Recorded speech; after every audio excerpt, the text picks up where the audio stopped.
কিছু কাজ রয়েছে যা আমাদের কখনোই করা উচিত নয়, যেমন আশা করা।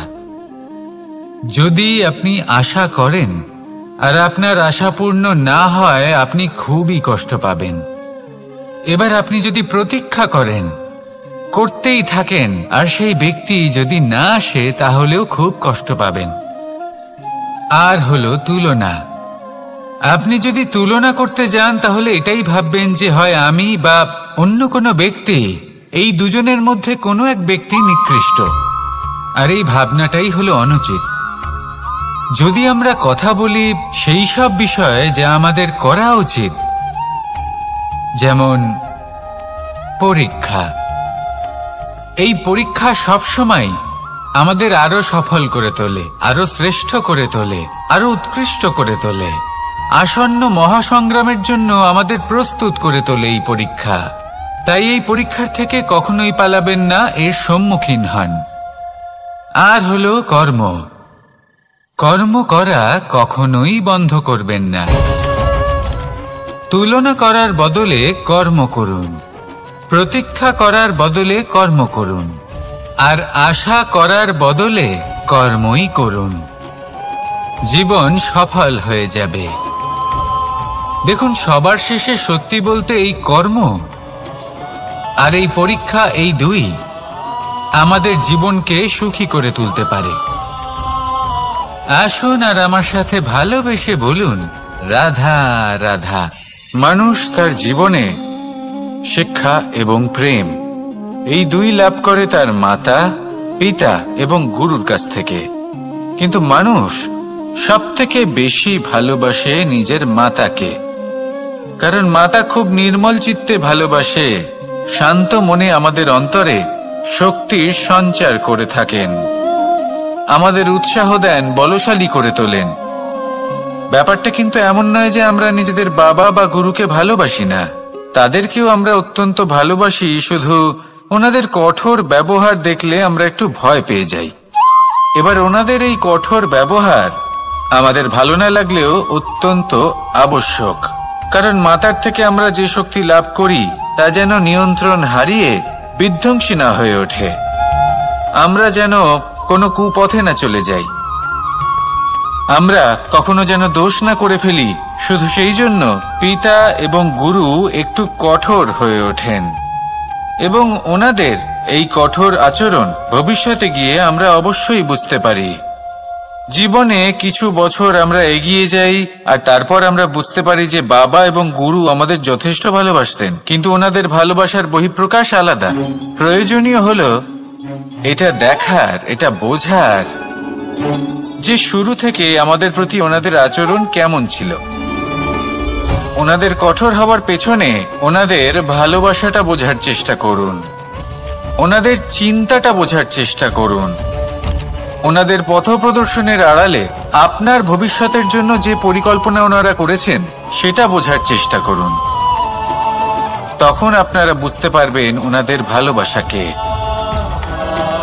আপনার মনের মধ্যে আপনা থেকেই ওনাদের প্রতি সম্মান জেগে উঠবে।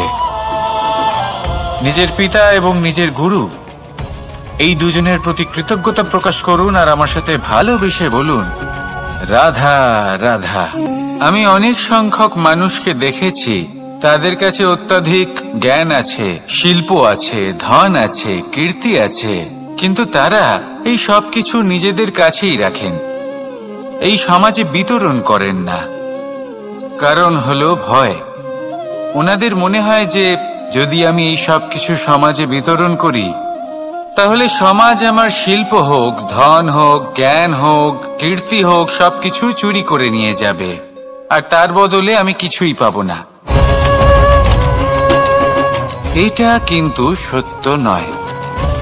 সত্য হলো এটাই যে যদি আপনি নিজেকে এই সংসারের প্রতি সমর্পিত করেন, তাহলে এই সংসার আপনার প্রতিও সমর্পিত থাকবে।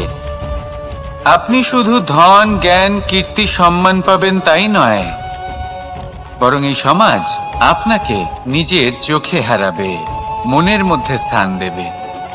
তাই এই ভয় ত্যাগ করে দেখুন কিভাবে এই সমাজ আপনাকে প্রেম সমর্পণ করে। আসুন আমার সাথে ভালোবেসে বলুন, রাধা রাধা। জীবন কিসের উপর নির্ভরশীল? ধনের ওপর, বৈভবের ওপর, নিঃশ্বাসের ওপর? না, এই জীবন নির্ভরশীল বিশ্বাসের ওপর। বিশ্বাস নিজের ওপর, বিশ্বাস আমাদের আপনজনের ওপর। কিন্তু যখন এই বিশ্বাস ভেঙে যায়, তখন মানুষের মনও ভেঙে যায়, আর তারপর সে অন্য কিছু করতেই পারে না। তখন কি করা যেতে পারে? 3টে কাজ আছে যা আপনি করতে পারেন। প্রথম, ভালোবাসা। যাকে আপনি ভালোবাসেন, যারা আপনাকে ভালোবাসে, ভুল যারই হোক না কেন, তার কাছে ক্ষমা চাইতে কখনোই সংকোচ বোধ করবেন না। দ্বিতীয় হলো বিশ্বাস। যারা আপনাকে ভালোবাসেন, আপনাকে বিশ্বাস করেন, তাদের বিশ্বাস কখনো ভাঙবেন না। তৃতীয় হলো আশা। যারা আপনাকে ভালোবাসেন, আপনাকে বিশ্বাস করেন, তাদের আশা আপনার সাথে জড়িত। তাদের থেকে কখনো কিচ্ছু লুকোবেন না। এই 3টে কাজ করুন, আর এই জীবন সুপ্রসন্ন হয়ে বলবে, রাধা রাধা। মানুষের জীবনে 2 ধরনের আবেগ থাকে যা চিরকাল তার সাথে বসবাস করে। প্রথম, স্বপ্ন। দ্বিতীয়, অজুহাত। মানুষ হাজার হাজার স্বপ্ন দেখতে পারে। আমাকে এই কাজ করতে হবে, আমাকে ওখানে ঘুরতে যেতে হবে, আমার জীবনে এই অসম্ভব কাজ বাস্তবায়িত করে দেখাতে হবে, আদি ইত্যাদি। এবার ঠিক যেমন স্বপ্ন দেখেন, সেইভাবে অজুহাতও খুঁজে নিয়ে আসেন। আমি এই স্বপ্ন পূরণ করতে পারলাম না, কারণ আমাকে কেউ সাহায্যই করল না, কারণ আমি দুর্বল হয়ে পড়েছিলাম, কারণ আমার কাছে সময়ই ছিল না, আদি ইত্যাদি। এবার সাফল্য এবং অসফলতার মাঝখানে এই ধরনের সংঘর্ষ হতে থাকে। সাফল্য তখন লাভ করা সম্ভব যখন আপনার স্বপ্ন আপনার অজুহাতের থেকে অনেক বড় হয়, আর অসফলতা তখন পাবেন যখন আপনার অজুহাত আপনার স্বপ্নের থেকে অনেক বড় হয়। আপনি যদি সাফল্য লাভ করতে চান, তাহলে চেষ্টা করতে থাকুন, পরিশ্রম করুন। যদি অসফল হন, তাহলে ভয়ভীত হওয়ার কোনো প্রয়োজন নেই। নিজের ভুল বুঝুন, তাকে শুধরে নিন, আবার চেষ্টা করুন। কিন্তু যদি নিজের জীবনে অজুহাত নিয়ে আসেন, তখন স্বপ্ন কখনো পূরণ হবে না। আসুন আমার সাথে ভালোবেসে বলুন, রাধা রাধা। ভয়ের সাথে আমরা সবাই পরিচিত, কষ্টও আমরা সবাই পেয়েছি। কখনো কখনো আমরা অসুস্থ হয়ে পড়ি, আর এমন সময় হলে মাতার মমতা, কখনো বাবার স্নেহ, কখনো বন্ধুদের পাশে থাকার অনুভূতি আমাদের রোগ নিরাময়ে সাহায্য করে। কখনো যদি আমরা নিরাশ হয়ে পড়ি, তখন যদি আমাদের কোনো আপনজন আমাদের 2টো ভালো কথা বলে, তখন আমাদের মনোবল বেড়ে যায়। ঠিক তেমন সংসারের এই রঙ্গমঞ্চে যদি আপনি পীড়িত অনুভব করেন, কিছু শুভ কথা আলোচনা করুন, কিছু স্তুতি গান করুন, কিছু মুহূর্তের জন্য হলেও নিজের ইষ্টদেবের কথা স্মরণ করুন আর প্রার্থনা করুন। সাহস বাড়বে, শক্তিও বৃদ্ধি পাবে, এবং সামনে এগিয়ে চলার পথও দেখতে পাবেন। তখন এই মন প্রসন্ন হয়ে বলবে, রাধা রাধা। কখনো কখনো অন্ধকারের সাথে লড়াই করার জন্য আমরা প্রদীপ জ্বালাই। এতে প্রথমে সলতে রাখি, তারপর তেল ঢালি, তারপর আগুন জেলে এটা প্রজ্বলিত করি। তারপর একটা সময় আসে যখন এই প্রদীপ নিভে যায়। কারণটা কি? কারণ কি এটা যে প্রদীপের প্রকাশমান হওয়ার ক্ষমতা সমাপ্ত হয়েছে? না, এই যে আগুন আমরা দেখতে পাচ্ছি, এই আগুনের জন্য যে শক্তির প্রয়োজন হয় তা আসে এই তেল থেকে। যদি এই তেল সমাপ্ত হয়ে যায়, তাহলে এই প্রকাশ তাও সমাপ্ত হয়ে যায়। আর আমাদের জীবনে এই তেল হলো আমাদের কর্ম, আর এই আগুন আর এর দ্বারা উৎপন্ন হওয়া প্রকাশ আমাদের ভাগ্য। যত আমাদের কর্ম ক্ষীণ হতে থাকবে, আমাদের ভাগ্য সৌভাগ্য কোথাও না কোথাও লুপ্ত হয়ে যাবে। যে উজ্জ্বল ভবিষ্যৎ আমরা চাইছি তা কখনো লাভ করতে পারবো না যদি কর্ম না করি। ঠিক যেমন তেল ছাড়া অগ্নি উৎপন্ন হয় না, তেমনি কর্ম ছাড়া সৌভাগ্য হয় না। আর যেমন কর্ম তেমন ভাগ্য। তাই সব সময় কর্ম করতে থাকুন, কর্ম করা থামাবেন না। আর আমার সাথে ভালোবেসে বলুন, রাধা রাধা। জীবনে তিনটি বিষয় আছে, তিনটি বস্তু আছে, তারা যেন আপনাকে কখনো বশে না করে নিতে পারে। প্রথম হলো ধন। ধন যতক্ষণ আপনি ব্যবহার করতে থাকেন, যতক্ষণ তা আপনার কাজে আসছে, ততক্ষণ ঠিক আছে, এই ধন আপনার কাছে অমৃত। কিন্তু যখন এই ধন আপনাকে ব্যবহার করতে শুরু করে, বুঝে যাবেন যে আপনার পতনের সময় শুরু হয়েছে। দ্বিতীয় বিষয়, ফেলে আসা অতীত। যাই করুন, আপনি অতীত পাল্টাতে পারবেন না, আর এই সত্যিটা আপনিও জানেন। কিন্তু তাও এর বশবর্তী আমরা হয়ে পড়ি। আর যখন তাই হয়, তখন এই সংসারে আমরা যেখানেই যাই না কেন, যত বড়ই সুখ লাভ করি না কেন, সেই সব আমাদের কাছে তিক্ত বলে মনে হয়। তৃতীয় বিষয়, আপনার আশেপাশের মানুষ ভিন্ন ভিন্ন ধরনের মানুষ হয়, যাদের চিন্তা ভাবনা এবং দৃষ্টিভঙ্গি ভিন্ন ভিন্ন প্রকারের। যদি এদের বশবর্তী আপনি হয়ে পড়েন, তাহলে কেউ বলবে এটা করো, এটা ভালো। কেউ বলবে এটা করো না, ওটা করো, ওটা ভালো কাজ। কেউ বলবে এই দুটোই করো না, অন্য কিছু করো। এই কথাগুলিতে আপনি এতটাই জড়িয়ে পড়বেন যে আপনি লক্ষ্যভ্রষ্ট হয়ে পড়বেন। তাই এই তিন বিষয় থেকে সাবধানে থাকবেন।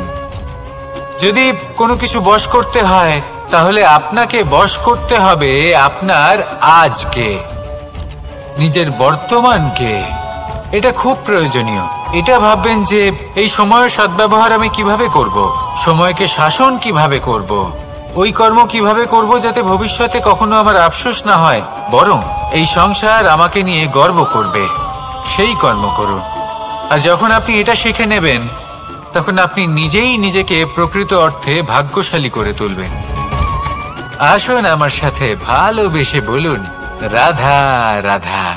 অনেক সময় আমরা কারোর নীরবতাকে তার দুর্বলতা ভেবে বসি।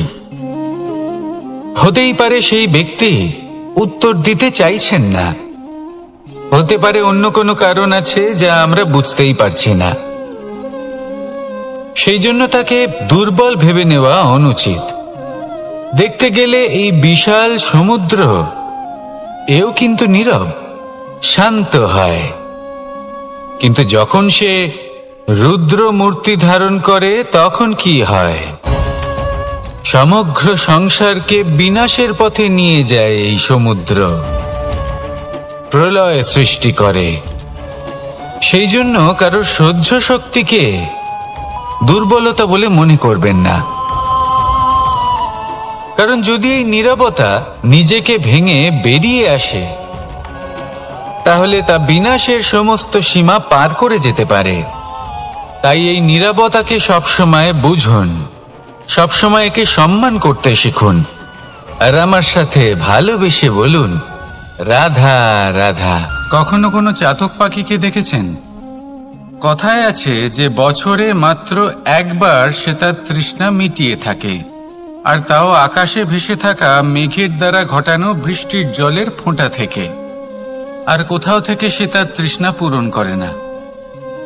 সারা বছর সে নিদারুণ গরম সহ্য করে, তীব্র শীতও সহ্য করে, শুধু এই আশা নিয়ে যে বছরে একবার অন্তত সেই মেঘের ঘন ঘটা হবে, বৃষ্টি হবে, আর সে তার তৃষ্ণা নিবারণ করবে। এটা আসলে কি? এটা আসলে বিশ্বাস। সেই বিশ্বাস যে বছরে একবার সেই মেঘ আসবে তৃষ্ণা নিবারণ করতে।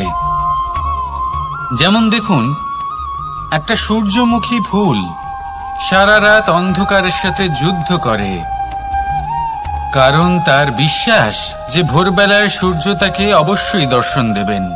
সেটাও বিশ্বাস ছিল, যার উপর ভরসা করে মনু একটা নৌকা নিয়ে বেরিয়ে পড়েছিলেন এবং সমস্ত সৃষ্টিকে প্রলয়ের হাত থেকে বাঁচিয়েছিলেন।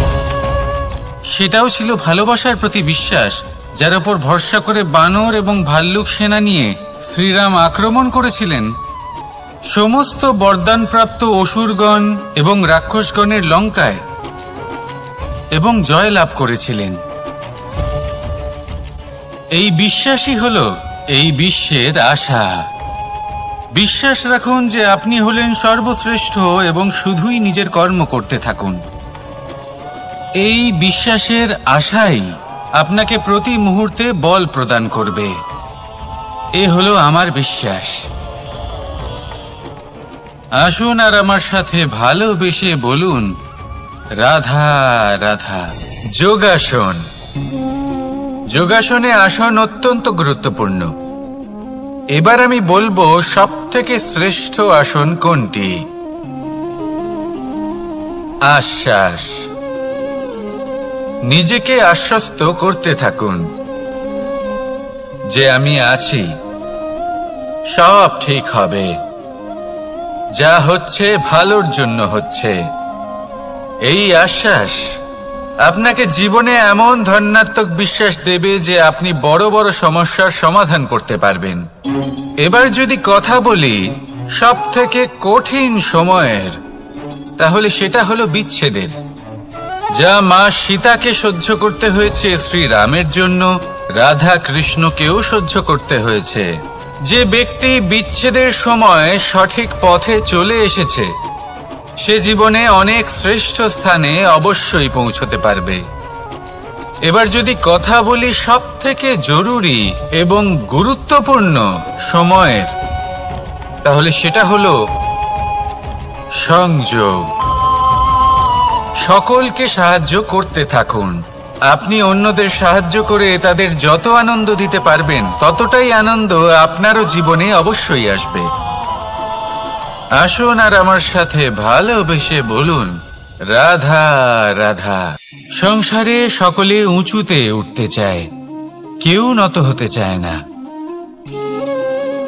সবাই এটা মনে করে যে নত হওয়ার অর্থ হলো তাদের আত্মসম্মান এবং অহংবোধের বিরুদ্ধাচরণ করা। তাদের মনে হয় যে যদি আমরা নত হই, সংসার আমাদের দুর্বল মনে করবে, তাদের শৌর্য এবং তাদের ব্যক্তিত্বের অপমান হবে। কিন্তু এটা কি সত্যি? প্রত্যেকবার নত হওয়ার অর্থ কি সম্মানহানি হওয়া? কখনোই নয়। আপনি নিজের জীবনকেই দেখে নিন। আপনার কোনো অমূল্য জিনিস যদি নিচে পড়ে যায়, তাহলে তাকে কিভাবে তোলেন? সেই বস্তুকে তোলার জন্য আপনাকে নত হতেই হবে। আপনি বড়দের আশীর্বাদ কিভাবে লাভ করেন? আপনি নত হয়ে তবেই তাদের আশীর্বাদ লাভ করতে পারেন, তাই না? ভেবে দেখুন, আপনি একটা পথে হাঁটছেন। আপনি দেখতে চাইছেন যে আপনি সঠিক পথে হাঁটছেন কিনা, পায়ের নিচে কাঁটা পড়ে আছে কিনা। কিভাবে দেখবেন? আপনাকে সেই মাথা নত করেই দেখতে হবে। এর অর্থ কি? অর্থ খুব সহজ। প্রত্যেকবার নত হওয়া অনুচিত নয়, সেটা কোনোভাবেই সম্মানহানি নয়।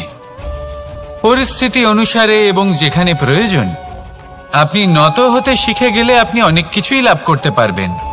জ্ঞান, মান, গুণ, বিশ্বাস। সেই জন্য প্রয়োজন এবং পরিস্থিতি অনুসারে নত হতে শিখুন। এতে অনুচিত কিছুই নেই। আত্মসম্মান থাকা অত্যন্ত প্রয়োজনীয়, কিন্তু তা যেন কখনো অহংকারে পরিণত না হয়। এই বিষয়ে অবশ্যই নজর রাখবেন এবং আমার সাথে ভালোবেসে বলবেন, রাধা রাধা। আমাদের জীবনে অনেক ধরনের ব্যক্তি এসে থাকেন। কেউ কেউ আমাদের সাথে থেকে যান, কেউ আমাদের থেকে দূরে চলে যান। কেউ ভালো মানুষ হন, কেউ খারাপ মানুষ।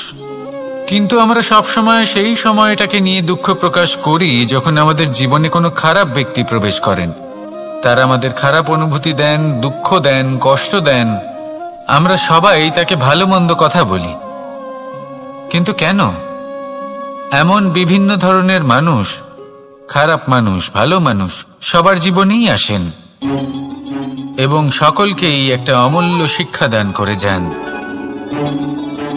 এবার আপনি নিজেই ভেবে দেখুন, জীবনে যখন প্রথমবার আপনি আগুন স্পর্শ করেছিলেন তখন আপনি একটা শিক্ষা লাভ করেছিলেন যে আমাকে আগুনের থেকে একটু দূরে থাকতে হবে।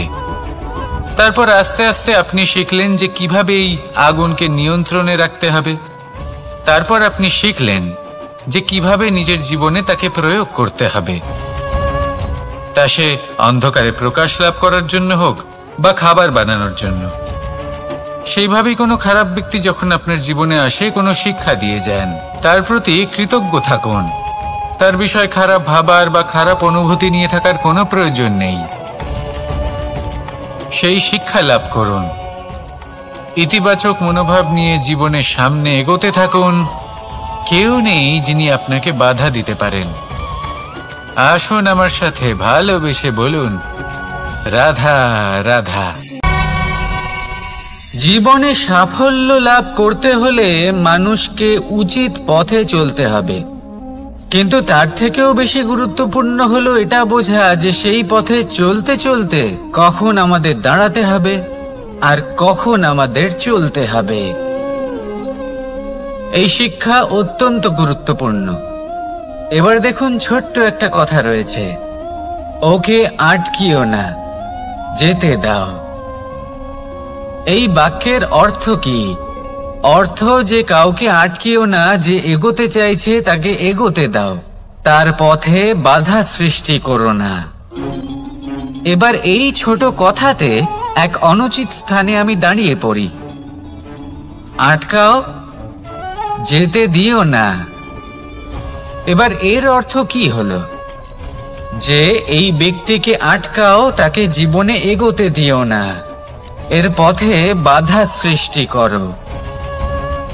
এবার এই ছোট কথাতে অনুচিত স্থানে যদি আমি আটকে যাই, তবে ভাবো কত পার্থক্য হলো। এই শিক্ষা কতটা গুরুত্বপূর্ণ সেটা শিখুন। আর এই শিক্ষা আমাদের জীবনে কতটা গুরুত্বপূর্ণ হতে পারে সেইটা বুঝুন। বুঝে যান, শিখে যান জীবনে কখন সামনে এগোতে হবে আর কখন থামতে হবে। মন প্রসন্ন হয়ে বলবে, রাধা রাধা। সময় যা সবকিছুকে সমান করে দিতে পারে, যা সব থেকে বেশি শক্তিশালী, সব থেকে বড় সম্পত্তি, সব থেকে বড় শিক্ষক এবং সব থেকে বড় সুযোগ। এই সময় যখন ভালো যায় তখন তা আপনাকে আমিত্বে মত্ত করে তোলে, অহংকারে নিমজ্জিত করে দেয়। আর যখন খারাপ হয় তখন দুঃখের সাগরে নিজের প্রতি ঘৃণাবোধে নিমজ্জিত করে। তাই এই সময় যা এত শক্তিশালী এক সম্পত্তি, এত মহান একটি ধন, তাকে এমনি এমনি নষ্ট হতে দেবেন না।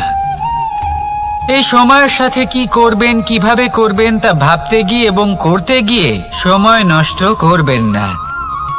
যদি আপনি এই সময় নষ্ট করেন, তাহলে সময়ও নিশ্চিত করবে যে আপনার সাথে কি করা উচিত। তাই সময়ের সদ্ব্যবহার করুন আর আমার সাথে ভালোবেসে বলুন, রাধা রাধা। আপনারা সবাই একটা গাছের পাতাকে দেখুন। যতক্ষণ পর্যন্ত গাছের সাথে, মানে গাছের ডালের সাথে জুড়ে থাকে, সে সবুজ থাকে, বাতাসের সাথে সে নড়তে থাকে। যতক্ষণ পর্যন্ত ও সূর্য থেকে পাওয়া রশ্মির শক্তি গাছে পৌঁছে দেয়, ততক্ষণ ও ডালের সাথে যুক্ত থাকে। কিন্তু যখন সেই পাতা শুকিয়ে যায়, তখন তার কোনো গুরুত্ব থাকে না। সেই পাতা গাছের ডালে এবং বৃক্ষের কাছে বোঝা হয়ে থেকে যায়। এবং এমন এক সময় আসে যখন সেই ডালটি শুকনো সেই পাতাকে পরিত্যাগ করে। এটাই আমরা এই প্রকৃতিতে দেখি এবং এটাই হলো সত্য। আর এটাই আমাদের জীবনে খুব বড় একটা শিক্ষা। যদি আপনিও নিজের জীবনে নিজের আপনজনদের কাছে বোঝা স্বরূপ হয়ে দাঁড়ান, তাহলে তারা আপনাকে যতই ভালোবাসুক না কেন, ওনারা যদি নাও চান তাহলেও এমন এক দিন আসবে যখন আপনার আপনজন আপনাকে পরিত্যাগ করবে। সেই জন্য সবসময় আত্মনির্ভর হয়ে ওঠার চেষ্টা করুন। নিরন্তর পরিশ্রম করতে থাকুন, কারোর উপর বোঝা হয়ে থাকবেন না, বরং তার সাথে মিলে দায়িত্ব পালন করুন। এমনটা করবেন তাহলে আপনার সম্মানও বজায় থাকবে এবং সম্পর্কের মধ্যে আপনার মূল্যও বজায় থাকবে। আসুন আর আমার সাথে ভালোবেসে বলুন, রাধা রাধা। ঈশ্বর আসলে কে? সংসারের বেশিরভাগ মানুষের কাছে ঈশ্বর হলেন এই সংসারের রচয়িতা, পালনকর্তা। কারোর কাছে উনি জ্ঞাতা, কারোর কাছে উনি হলেন আস্থার প্রতীক, আবার কারোর জন্য শুধুমাত্র অন্ধবিশ্বাস। কিন্তু এই ঈশ্বর কি কোনো শরীর, নাকি একটা বোধ, নাকি শুধুই শ্রদ্ধা? ঈশ্বর হলেন তিনি যিনি হলেন আপনার ইষ্ট। সেই জন্যই তো গুরু, মাতা, পিতা এনাদেরও ঈশ্বরই বলা হয়েছে। যাদেরকে আমরা ঈশ্বর বলে মনে করি, যারা আমাদের ইষ্ট, তারা আমাদের একটি পথ দেখান, একটি দিকে চালিত করেন। সেই পথে চলে আপনি শুভ কর্ম করতে পারেন। আর যখন কোনো ব্যক্তি তার ঈশ্বরের আদেশ পালন করেন, তখন সে নিজে থেকেই শুভ পথে অগ্রসর হয়ে যান। বেশ কয়েকজন মানুষ ঈশ্বরের ওপর আস্থা রাখেন এবং ভাবেন যে অনুচিত কোনো কাজ করা উচিত নয়, ঈশ্বর দেখছেন। ওনারা ভয় পান যে কোনো অনুচিত কর্ম করলে কে জানে তার পরিণাম কি হবে। এমন অনেক ব্যক্তি রয়েছেন যারা ঈশ্বরকে বিশ্বাস করেন এবং জানেন যে ঈশ্বর তাদেরকে দেখছেন। তাই যে যে শুভ কর্ম ওনারা করেছেন তার ফল তারা অবশ্যই পাবেন। এবার আপনি ভয় পেয়ে ঈশ্বরকে বিশ্বাস করবেন, নাকি বিশ্বাসের দ্বারা ঈশ্বরকে বিশ্বাস করবেন, সেই সিদ্ধান্ত আপনারই। কিন্তু হ্যাঁ, যদি আপনার মনে ঈশ্বরের জন্য কোনো স্থান থাকে, যদি আপনার কোনো ইষ্ট থাকেন, যদি আপনি কাউকে ঈশ্বর মনে করেন, যার প্রত্যেক আদেশ আপনি পালন করে থাকেন, তাহলে বলি, ঈশ্বর কখনো আপনাকে অনুচিত পথে চালিত করবেন না। আসুন আমার সাথে ভালোবেসে বলুন, রাধা রাধা। কথায় আছে যে স্বপ্ন এবং লক্ষ্য হলো একটি মুদ্রারই দুটি দিক। যতক্ষণ না স্বপ্ন দেখছেন ততক্ষণ বুঝবেন কি করে আপনার লক্ষ্য কি? স্বপ্ন দেখে যদি নিজের লক্ষ্য বুঝতে পারেন, সেটা পেতে চান, তবেই সেটা লাভ করতে পারবেন। কিন্তু স্বপ্ন এবং লক্ষ্য এই দুইয়ের মধ্যে একটা ভারসাম্য রয়েছে, যেটা বজায় রাখা প্রয়োজনীয়। একে আমরা বলে থাকি পরিশ্রম। দেখুন, যদি আপনি স্বপ্ন দেখতে চান, তাহলে পরিশ্রম ত্যাগ করে নিদ্রা লাভ প্রয়োজন। কিন্তু যদি আপনি লক্ষ্য লাভ করতে চান, তাহলে আপনাকে নিদ্রা ত্যাগ করে পরিশ্রম করতে হবে। তাই আলস্য ত্যাগ করুন এবং সিদ্ধান্ত নিন যে আপনি কি চান। আপনার জীবনের এই তুলাদণ্ডে স্বপ্নের পাল্লা ভারী হওয়া প্রয়োজন নাকি লক্ষ্যের? আমার মতে এই দুইয়ের মধ্যে যদি ভারসাম্য বজায় রাখেন, তবে পথ নিজে থেকেই সামনে আসবে। শুধু সেই পথে অগ্রসর হতে থাকুন এবং আমার সাথে ভালোবেসে বলুন, রাধা রাধা।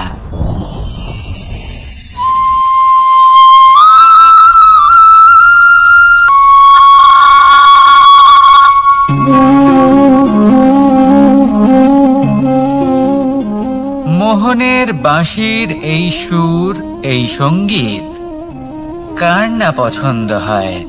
সবারই খুব ভালো লাগে। এবার এই সুর আসে কোথা থেকে? কেউ বলবেন কৃষ্ণের হৃদয় থেকে।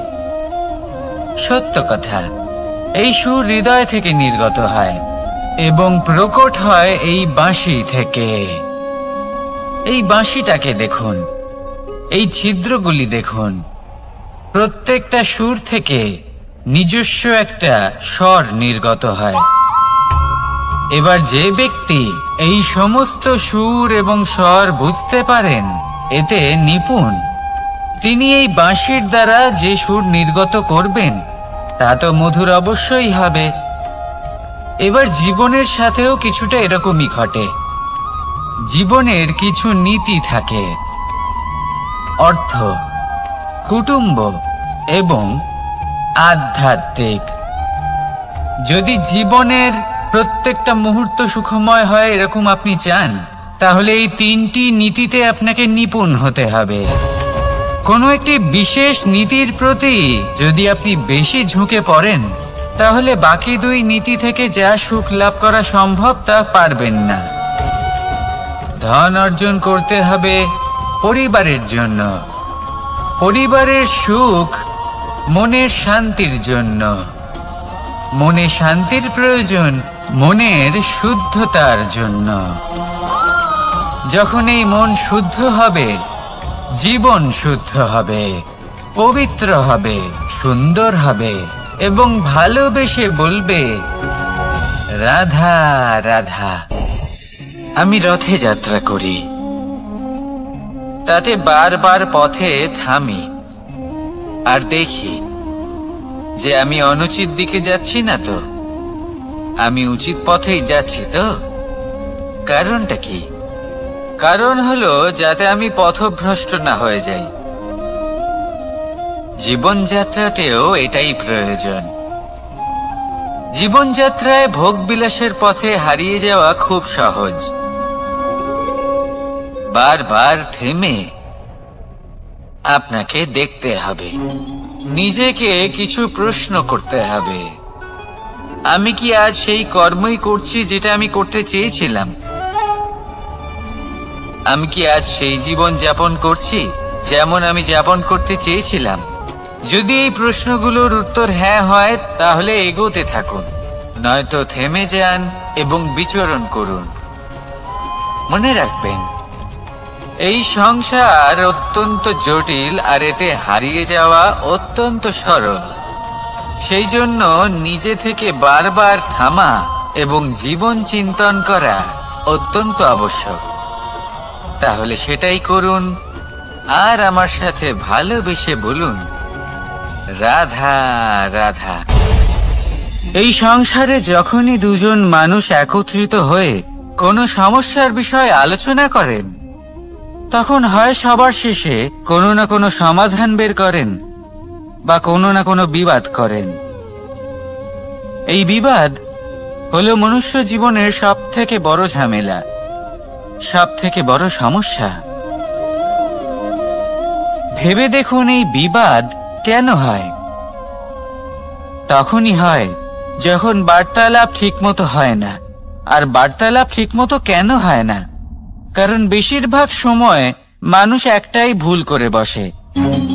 সামনের মানুষের কথা শোনেন, কিন্তু তার উত্তর দেবার জন্য, তার কথার মর্ম বোঝার জন্য নয়। কিন্তু যেদিন থেকে, যে মুহূর্ত থেকে আপনি এটা শিখতে শুরু করে দেবেন যে আমি অপরের কথা শুনব, কিন্তু সেটা বোঝার জন্য, তাকে উল্টে জবাব দেবার জন্য নয়, সেদিন থেকেই বিবাদের সমাপ্তি ঘটবে আর বার্তালাপ স্পষ্ট হয়ে যাবে। দেখুন, হয় সামনের মানুষের কথা বুঝতে শিখুন বা নিজের বক্তব্য ভালোভাবে সামনের মানুষটাকে বুঝিয়ে বলুন। বার্তালাপ নাকি বিবাদ, আপনি কোনটা চান? সিদ্ধান্ত আপনার। আসুন আর আমার সাথে ভালোবেসে বলুন, রাধা রাধা। কাম, তৃতীয় পুরুষার্থ। এবার অধিকাংশ মানুষই কাম বলতে বিলাসিতা, বাসনা, লালসা মনে করে ফেলে। আসলে এমন কিছুই নয়। কামের বাস্তবিক অর্থ কি? কামের বাস্তবিক অর্থ হলো কামনা। প্রতিটা ব্যক্তি, প্রতিটা মানুষ, প্রতিটা জীব এই সংসারে কোনো না কোনো বিশেষ কারণে আসে। সেই কারণকে পূর্ণ করার জন্য কর্ম করাকে কাম বলে। এখন সেটা সবার জন্য ভিন্ন হতে পারে। কারোর কাছে সেটা জ্ঞান অর্জন করা হতে পারে, আবার কারোর কাছে নির্মাণ করা হতে পারে। কারোর জন্য পরিবারকে সঞ্চালন করা হতে পারে, আবার কারোর জন্য এই সংসার থেকে পাপ দূর করা হতে পারে। কিন্তু সবথেকে গুরুত্বপূর্ণ হলো যে মানুষ যেন নিজের কর্ম ঠিক করে, সম্পূর্ণ যত্ন নিয়ে করে। তৃতীয় পুরুষার্থ মানে এই কাম। এটার অনুচিত অর্থ নিজেকে বোঝানো মানেই সমগ্র জীবনকে অর্থহীন করে দেওয়া। তাই প্রেম দ্বারা আপনার এই সংসারে আসার কারণটাকে অনুসন্ধান করুন, আর এই প্রেমের সাথেই বলুন, রাধা রাধা। প্রেম 2.5 অক্ষর, মাত্র 2.5 অক্ষরের এই শব্দ প্রেম, এর মধ্যে ত্রিলোকের এবং সমগ্র ব্রহ্মাণ্ডের বীজ নিহিত আছে। এমন কি আছে যে এই প্রেম করতে পারে না? যেখানে শক্তি এবং বিদ্যা প্রয়োগ করে আপনি কিছুই করতে পারবেন না, সেটাও প্রেম দ্বারা অর্জন করা সম্ভব। প্রেম চাইলে পাথরেও ফুল ফোটাতে পারে। প্রেম চাইলে ন্যাড়া পাহাড়ের বুক চিরে নদীপথ তৈরি করতে পারে। চাইলে নিরক্ষর ব্যক্তিকে সংসারের শ্রেষ্ঠ জ্ঞানী করে তুলতে পারে। শুধুমাত্র এই প্রেমের জন্য সবার দুষ্টু কানাই ঘনশ্যাম হয়ে উঠেছিল। শুধুমাত্র এই প্রেমের টানেই ত্রিলোকের স্বামী দ্বারকাধীশ নির্ধন সুদামার পদসেবাও করেছিলেন। এই প্রেম হলো সংসারের সবথেকে বড় শক্তি। এই সংসারের আধার হলো প্রেম। এমন কিচ্ছু নেই যা এই প্রেমের পক্ষে সম্ভব নয়। যেখানে বিদ্যা এবং শক্তি সাহায্য করতে পারে না, সেখানে এই প্রেম আপনাকে জয়ী করে দিতে পারে। তাহলে আসুন আর আমার সাথে ভালোবেসে বলুন, রাধা রাধা। আমরা যখনই কোনো যাত্রায় যাব বলে মনে করি, তখনই আমরা প্রস্তুত থাকি আসন্ন বিপদের জন্য বা সংকটের জন্য। যেমন যদি আমাদের মনে হয় যে আজকের পরিবেশ খুব ঠান্ডা হবে, তাহলে আমরা গরম বস্ত্র ধারণ করি বা সেটাকে সাথে নিয়ে যাই। যদি মনে হয় যে বৃষ্টি হতে পারে বা বৃষ্টি হয়ে চলেছে, আমরা দেখছি, তাহলে আমরা একটা ছাতা সাথে নিয়ে নিই। আমরা প্রস্তুত থাকতে চাই এবং এটাই উচিত, এবং সেই কারণেই আমরা যাত্রায় সাফল্য লাভ করি। কিন্তু যদি আমরা কথা বলি জীবনযাত্রা নিয়ে, যা কিনা সব থেকে বেশি গুরুত্বপূর্ণ, তাহলে তার জন্য আমরা পূর্ণরূপে প্রস্তুত থাকি না। আশেপাশের মানুষ, এই সমাজ, আমাদের সাথী, আমাদের মিত্ররা যে কোনো মুহূর্তে বদলে যেতে পারেন। সেই জন্য আমরা নিজেদেরকে কখনো সাবধান করি না, কখনোই নিজেদের প্রস্তুত করি না। আমাদের এটা কখনোই মনে হয় না যে এরকম হতে পারে, আর সেই কারণেই শেষে গিয়ে আমরা অত্যন্ত দুঃখ পাই। একটা অমূল্য শিক্ষা আছে যেটা আমাদের লাভ করা উচিত। সতর্ক থাকা উচিত। এই জীবনযাত্রার জন্য শুধুমাত্র এই পরিবেশের বিষয়ে তথ্য সংগ্রহ করা বা তাকে অনুমান করা, এটুকু হলেই চলবে না। আমাদের আশেপাশের মানুষজনকে দেখতে হবে, তাদের স্বভাব পরিস্থিতির ওপর নজর রাখতে হবে। যখন তারা রং পাল্টাচ্ছেন, নজর রাখতে হবে। তা অত্যন্ত আবশ্যক। পরিবর্তন আপনার জীবনে অবশ্যম্ভাবী। সঠিকভাবে তার সম্মুখীন হন। আসুন আমার সাথে ভালোবেসে বলুন, রাধা রাধা। আপনি এটা শুনে থাকবেন যে ছোট্ট একটা বালক, সে ঈশ্বরের প্রতিরূপ হয়। কিন্তু এমন কেন বলা হয় তা কি আপনি কখনো ভেবে দেখেছেন? আমি আপনাকে বলছি। কোন একটা ছোট্ট বালককে দেখুন, সে কি করে? সকলকে সমান চোখে দেখে।